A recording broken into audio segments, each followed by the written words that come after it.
coach from some of the best brands in the world that you've ever heard of. Sean has worked with them. He's launching a new program next week. Sean, thank you so much for coming on the Hospitality Strab. How are you doing today? My pleasure. Great, man. Great to be here. Great to see you again. It's been a little while. I know, right? So you just took a group to Mexico. Tell me about that real quick. Yeah. I moved over from like consulting and then I got into coaching and now we're into group coaching, which I love. It's like I found home. We coach senior executives and owners in the industry, bar and restaurant industry. And we get together a couple times a week online for an hour at a time, but 3 times a year, if they're available, they come with us on a 2.5 day, very intensive sort of learning environment, but also social. And this time we went to Tequila, Mexico, and I've got a lot of friends there that own distilleries, and we went and we had mariachi and we had many great tastings and hung out with the owners and got some learning done. So yeah, we just got back and it was incredible. It's one of my favorite places in the world, and I love to share it with people. Oh man, I've been to two of your sessions in Annapolis, and they were just absolutely astonishing, incredibly powerful, like very actionable stuff that happens all day long, and like the relationships that I built from those trips are still ongoing. Um, Yeah, so uh, that's. I was just going to say, Jason, that like that's the main thing. We learn a lot, but I really believe that like your network really determines your outcome, and that's the big thing for me. And if you can not only get good people together but put them in an environment where they're going to be feel safe to open up and to exchange and to help each other, like that's a win. And hearing you say that you've kept these people in your life, like that's how I know that I'm succeeding, right? Like anyone can make money, but like helping people create relationships that last a lifetime is the ultimate goal for me. yeah, thank you for that. Okay, so you're launching a new program or an add-on to the program. Can you tell me about that a little bit? Yeah, so the group we work on 3 to 4 projects a year, and people ask why. Why not one or why not 12? It'd be tough to keep entrepreneurs and senior leaders engaged in something for 12 months at a time. I've found that like 3 or 4 months is the sweet spot, and you can get a lot done in 12 weeks, right? So my clients typically have the owner of the business and then a manager or two in the program, and we get these projects done. It has a beginning, a middle, and an end, and then we measure the outcome. And we're about to start our next sprint, which is what we call them. This is a shorter one. It's a 6 week sprint that we're going to do.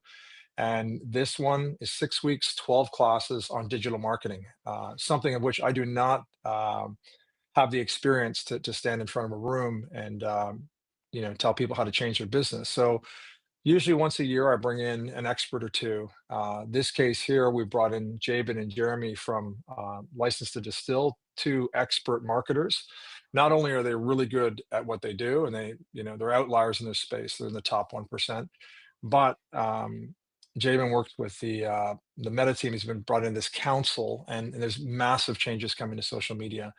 Obviously AI is allowing everyone to be an expert content writer, so the internet's going to be full of things that look like experts, but they're figuring out how to determine where the value is and who's got the experience and who's getting results from the material. So James part of that transition, and so knows how to build out or convert your profile to conduct yourself in that way so that you can not just get clicks, you can drive customers through the door, and that's really the name of the game. Why are we so obsessed with vanity metrics? It's something that you can see, it's shiny, it's up there, but I'm like an old school operator, and I had to do a talk the other day about like all the companies that I've created over the years. First was my restaurant company. Started from zero, built it to a $33 million a year, 8 store um, group. No salespeople. No one worked in sales for me. All storytelling. Second was Barmetrics, 8 countries, 28 offices, no salespeople, just leadership talking about what we do and telling stories. My consulting firm, we did work across 50 countries, no salespeople. My coaching group now, elite members of the community, as you know, I've coached over 500 of them. Again, we don't have any salespeople. So I know that storytelling wins. And I really wish that along the way I had known someone like Jabin, because I think I could have been 10 times more successful and helped more people. But you got to start with the storytelling and understand how to position yourself, your business in a way that allows the receiver, the customer, to be the hero in the story and make them want to come in to join your tribe and make them want to bring their friends in. And when they leave, they go back to the community. And again, they're the hero in the story. They tell things and say things and share experiences, and that makes people want to come back to your business. And that's what we're going to focus on. Can you give me an example of effective storytelling for, say, one of your clients? Like, I mean, one of the most famous and well loved and respected places, like say the Liberties. Like, how do they use storytelling to get people in the door? Yeah. So, I look at storytelling in this sequence here, and this is what we're going to cover. Like, how do you frame out the entire spectrum of the stories that you have and that you want to tell? Right? You got to decide up front, like, are we just a vanity um, business that just wants to tell people how great we are and how this works and that works, or does the spectrum include like your failures and your shortcomings in business? And I got to tell you, like, it was really hard for me when I started doing that. But in my opinion, it's 10 times more effective, right? Like, people can relate to a failure. Sometimes they can't relate to the pub on the corner that's doing $12 million and you're doing $1.2 million, right? So I think that's first off. We look at how that happens. Then we decide what we're going to start to broadcast, to perfect strangers on the internet. And that's got to correlate to what's happening in the store. And this is my biggest pet peeve in the industry, that you buy into something and they're telling you a story online. You get in the store and the staff have no idea what you're talking about, or you ask them about it, so they're not integrated into the marketing in the way that they need to be. And then you position things on the way through. We were just at Tequila, as I mentioned, and I'll give you an example. A friend of mine, Guillermo, he owns a brand called Fortaleza. One of the most popular tequila brands in the world now. Tiny little distillery, and he has four expressions, and on each expression is a picture of something that's meaningful to him: the distillery, his grandfather's house up on the hill, his dogs in the background, and so on and so forth. But on each expression, there's an embellishment on the bottle. So, for example, it's not a terrible embellishment, but you'll see his grandfather's house up on the hill, which we were just at, and you'll see the tequila volcano behind it. Well, the tequila volcano is not behind it. You look onto it, right? So he's put that there. He wanted the picture, but he wanted to make the super fans the insider in the story. Right? So when you're at the bar and you ask to pull the bottle off the shelf, and you say, "I want to tell you something about this," automatically gives that person the power. They know something. It costs nothing to do that.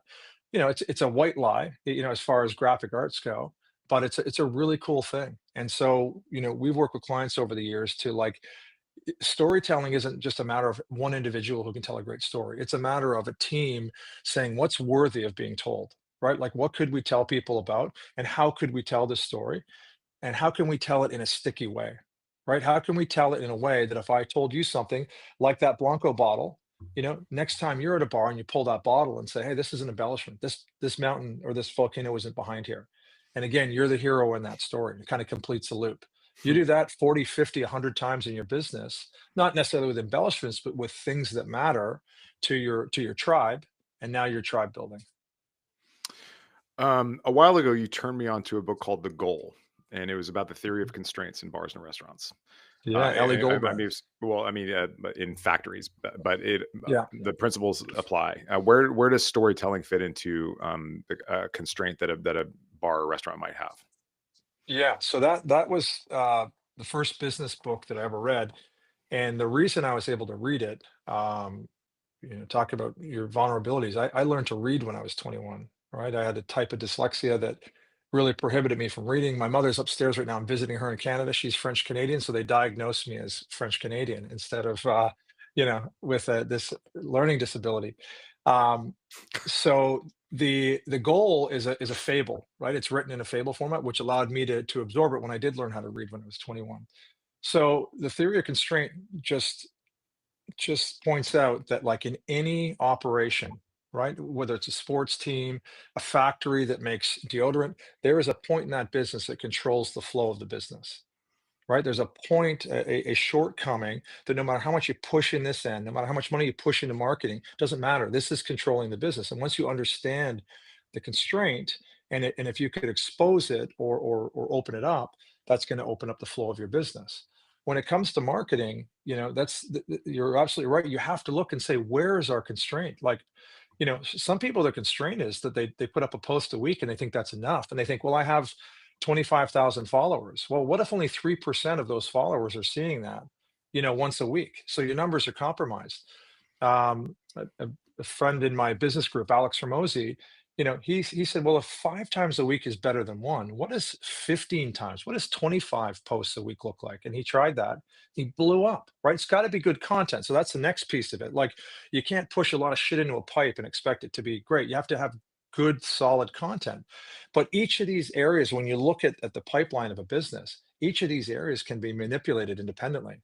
And if you do that and you understand where the constraint is and you keep operating on that constraint, you can blow your marketing up. And that's what we're going to do with this group. We're looking to get results from a 25% boost. And I don't mean clicks, I mean people walking through the door to, 10 times, 20 times more, because it's not going to be hard to do. Most people don't have that effect on their market. Are you going to is AI going to be incorporated in the training?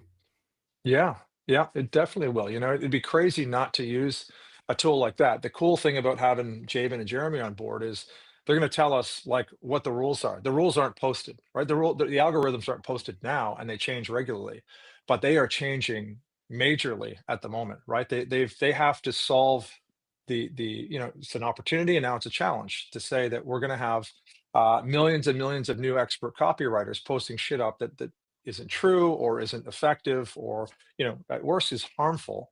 So they have to weed that out and find out who the real people are again. And so that's, I don't even know. I'm looking forward to doing that for my business, but we're going to start that. And in 6 weeks time, as I learn and coach with him, I'm going to overhaul my own business. In your experience, where does the rubber meet the road as far as content that drives conversions, like actually people walking through the door? What kind of stuff would you put up? Calls to Yeah, action, like like yeah. Instagram stories, blog posts. What do you do? I think first off, it's like if you want to get customers, that's one thing. Like ads and calls to action, all of that. Yeah, that can work. I focus on like how do we build a tribe? How do we build a group of people that want to get together and take ownership of this business, right? So, we all have those friends that they're annoying that keep wanting you to go to their bar, and it's like across town and whatever else, but it's their bar, and they keep telling you stories about it. You got to meet Pete and Sarah and all these people, and it's like fuck. All right, we'll go. Right? If you want to build those people, you have to start to relate to them. And as I mentioned earlier, you can't just tell them the cool stuff. You have to tell them where it got messy for you and where your business is struggling, where you're struggling individually. And if your staff are willing to be involved, your GM shares a story about this and people go, man, I can relate to that. And then once you get people relating, it's like you've got to give them, you know, bits and pieces of your business that they can, feel that they can wrap their arms around and they're interested in. And once you get them through the door, and as I say, if that translates to what's actually happening there, you know, artifacts in the business, for example, every bar, and you've been to, I don't have a commercial bar now, but I've got a couple of bars in one of the buildings that I own. And anywhere you stand in the room, any position you choose to stand in the room, I make sure there's 12 things that matter, that are up on the wall, that are subtle. You wouldn't know if you weren't looking at it. And of those 12 things, there's four different constituencies it speaks to. So I'm in Annapolis, Maryland, for example. I was never in the military, but both of my grandfathers were. I was very impacted by it. I really think it's one of the coolest thing that people give up, years of their life and risk their life for their country. So you can see certain military artifacts around the room, and I can talk to a veteran who's 80 years old about my grandfather, show my medals and whatever, whatever. In the room, I happen to coach a lot of, quite famous now bar owners, and I've got their books and I've got artifacts that they've given me and everything else. And they're like, oh yeah, I've been to Dead Rabbit or to Death and Co. or to, I know Dale DeGroff. And suddenly, not only do I have the book there, but I have like a post-it note in the book that'll pull out and say, this is why I think this is meaningful. Everyone knows Dale for this, but this is why I think he made the biggest impact on the industry. And then there could be a photo of him and I up on the wall, right? Like it's these sorts of things. So there's four constituencies that I can really speak to. And I think businesses make a mistake of only speaking to one or trying to speak to everyone, right? Both of those are a mistake. Like just figure out who your people are and build everything else around that. I'll give you one stat that totally changed my thinking on this. When I was a kid here in Toronto, I worked for Hard Rock Cafe, and I got to hear the owners, the original owners, twice, Isaac Taggart and Peter Morton. And Isaac said, "Listen, guys, here's your playbook. We hired you because we like you, but we have to dress the same, right? We're part of a team, like a military, and we got our running shoes and our black shirts and our pins and everything else. But I want you to be you and shine through. And here's our playbook. Here's how we blow people away." Right? If we do this, then this, then this. So we had all these plays in the playbook. And he goes, "Let me tell you the numbers. If you do this, 20% of people are going to absolutely hate it." I'm like, "Oh my God." 60% of people will dig it, appreciate it, pay their bill, probably come back one day. But 20% of people are going to be blown away and they're going to become part of our tribe. And he goes, "Man, I got to tell you, I love those numbers."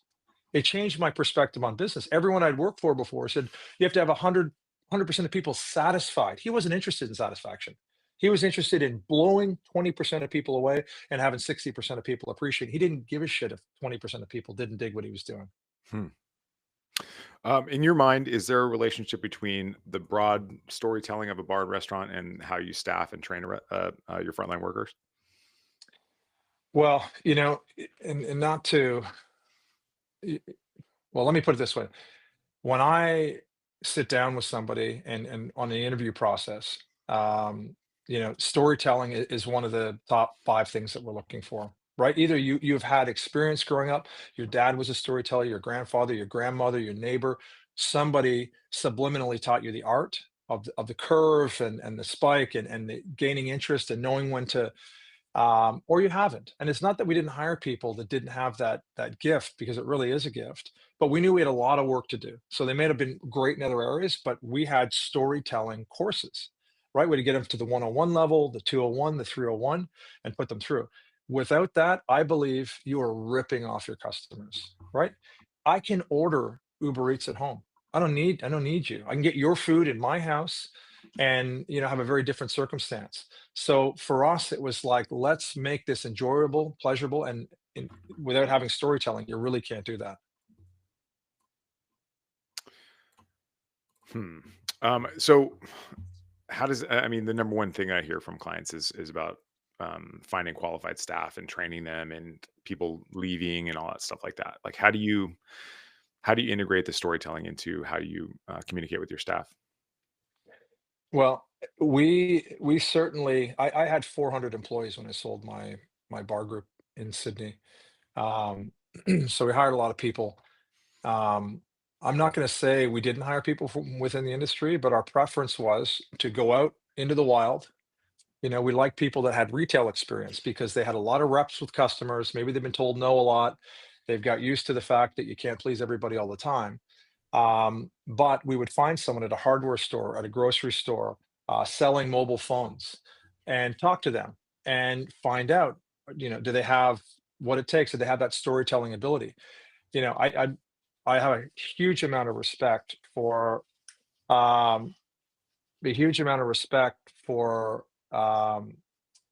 bartenders. I still consider myself a bartender. Bar manager is a tough business to work in, but storytelling kind of drives it. I can teach anyone to do most anything in the bar and restaurant business. 95% of the positions I had, I couldn't hire someone from a hardware store and make them our head chef. I couldn't hire someone and make them our GM. But for most positions, I had an entry level position. I can work you into the system. And by doing that, hiring a great person that matched our values, that could storytell, that had the work ethic that we were looking for, you take those 4 things, and within 100 days, we would literally turn people with no bar and restaurant experience into someone that our competition was trying to poach. Right Hmm. now, flip that around and say, okay, they had tons of experience and whatever else, but they didn't match our core values. They didn't have storytelling. They didn't match our work ethic. Take me 10 years to get someone like, and it probably would never happen. So I think people are looking for the shortcut, like to hire someone else's experience. But in my experience, it's bad experience, not because they're doing anything wrong or terrible. It's just not how we do things.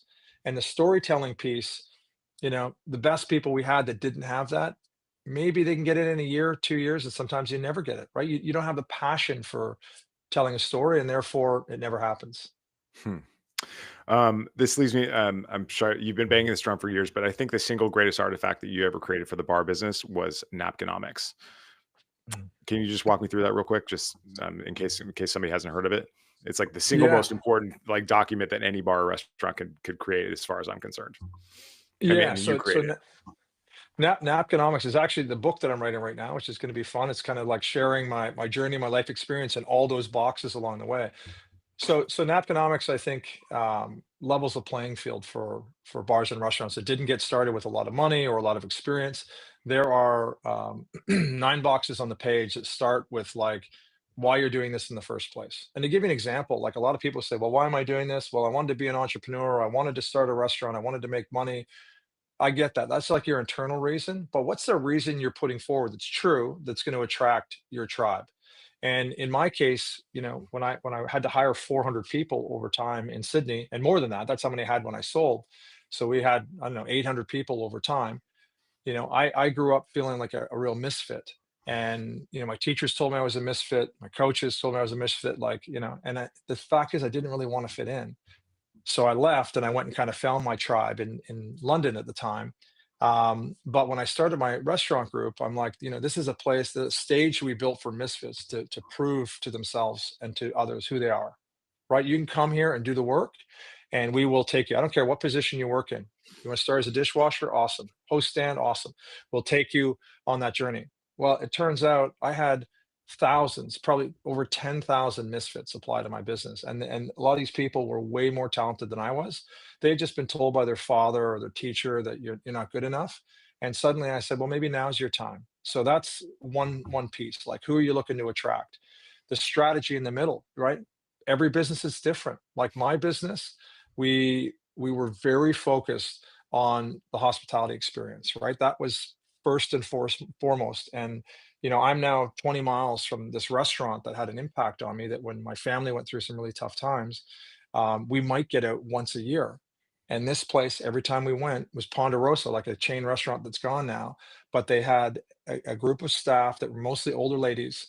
And I could guarantee you that everyone that went there smiled. They were so kind and generous. They were so much smarter than I was. And they could read us and anticipate our needs and make all of us feel like we mattered.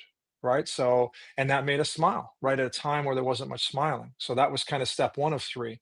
Step two is, I was a retailer and I wanted to optimize the experience, the retail experience. Optimize does not mean maximize, right? It means get them the right amount. That could be saying, hey, you've ordered 4 appetizers and 4 mains. It's too much with our serving size.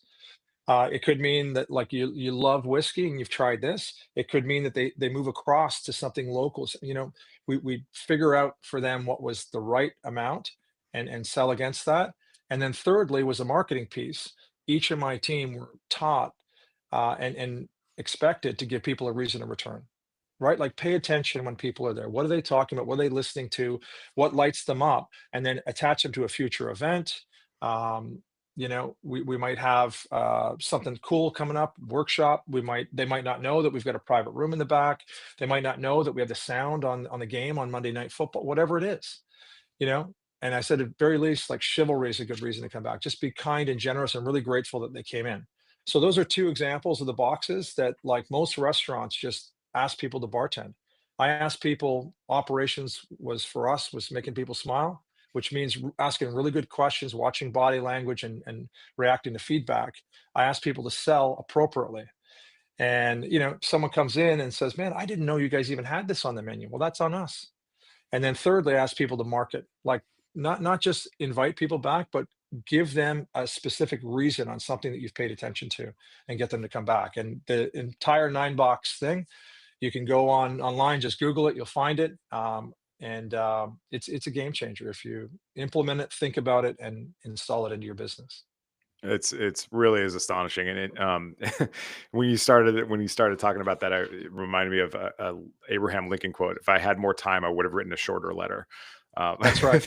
And it's That's so right. funny. Like you're writing a book about something that literally like challenges you to decide who and what you want to be in like the size Yeah. of a napkin. It's really Yeah, and it's and Jason, I'll say with that like a lot of companies that I work with, they bring me like their training manuals or their LMS system, and it's like volumes of shit. And I'm like, after a little bit of research, you realize that not even the senior leadership has read all of this. I'm like, what matters to you?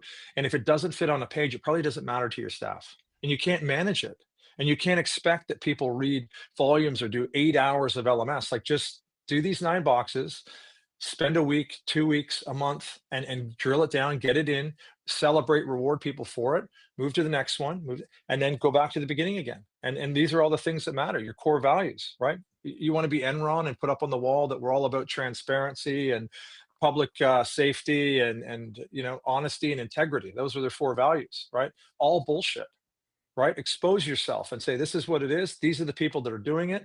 We've had to let 2 people go because they trotted on our core values. Like, it's bringing that page to life is what matters. All right, that's all the time we have. Sean, is there anything you? How would people find your program? It's Yeah. So starting if next you, week. yeah, it's starting next week, and it's all year round. So this is the current module, but you can definitely join us. It's seanfinter.com. So SEANFINTER or fintergroup.com. You can get there. You have the information. The program itself, the way that we run it, unless somebody tells me different, I'm pretty sure I'm the only coach in the hospitality industry that offers a money back guarantee on the program. And the way that I can do that is that we do like an intake call. It's 20 minutes. You fill out a quick survey. And if I can't help you make 2 or 3 times the value of the program, we don't take people on. I try to hook them up with somebody else. And it's not because I'm snobby. It's that I just want to not have salespeople, and I want to be able to offer people a money back guarantee and feel comfortable myself. So you go there. If you're interested, you like what you see, book a right fit call, and I'll show up there because I don't have salespeople, and I do a couple a week, and that's all we need to do to build this really cool tribe of people who, as Jason mentioned, we just got back from Mexico together. Amazing, and congratulations. You Yeah, made an honest man. just got just got engaged. So yeah, I'm excited. Ali and I have been together 5 years, and yeah, we're very excited. It's going to be a great next chapter for us. All right, so this has been Sean Finter on the Hospitality Strategy Lab. Sean, thank you so much for being here. I'm really grateful for your time. Yeah, man. Me too, Jason. Great to see you as always. You too. And